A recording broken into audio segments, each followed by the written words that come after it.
One obvious thing Connor Bedard and Patrick Kane have in common is they were both #1 overall draft picks for the Chicago Blackhawks. Duh! Bedard and Kane also have one freaky similar connection that has helped them become great hockey players with incredible shots. This freaky connection has to do with both of them suffering upper body injuries early on in their hockey careers, and these injuries eventually help them excel in their shooting. They also share a hockey goal Celly connection that I'll show you later on, and I know you'll love it.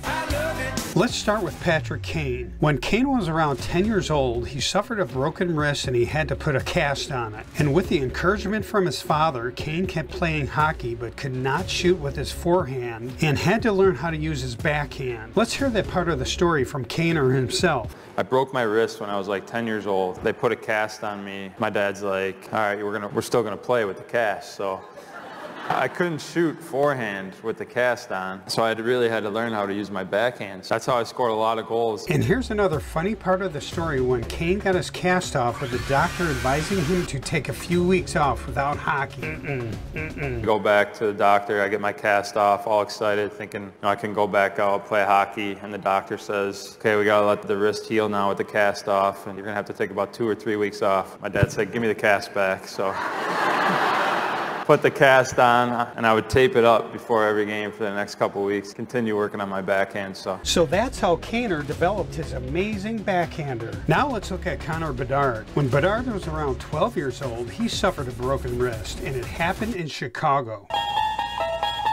His was a serious break to his right wrist that took about 12 weeks to heal, where he couldn't use his right hand per doctor's orders. So similar to Kane, he used his other hand, stick handling and shooting on his backhand, which eventually made it stronger. I just had, one hand on my stick, top hand, and stick handle with one hand, trying to shoot on your backhand, I guess. I think whenever you do anything, more, it's gonna get better. So I think it made it a little stronger. I think it helped out my shot a bit.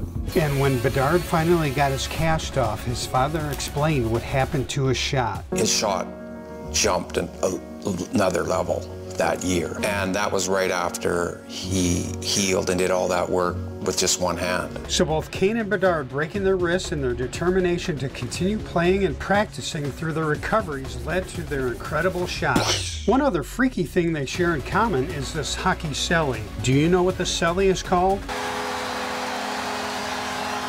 It's called the Heartbreaker Celly, where Kane makes the shape of a heart with his glove, then punches through the heart, thus breaking the hearts of the Los Angeles Kings. This was a double overtime goal, sending the Blackhawks to the Stanley Cup Finals in 2013. And they went on to win the Stanley Cup against the Bruins and made 17 seconds famous. Bedard did a similar Celly when he also scored an overtime game-winning goal, sending Team Canada to the semifinals in the 2023 World Junior Championship. And they went on to win gold. Check out why Bedard will be the next amazing player for the Blackhawks by viewing the video on the screen. If you enjoy this content, please like, subscribe, and share a comment. And don't forget to pick up a Bedard jersey and other cool Hawks items I have linked in the description. Go Hawks!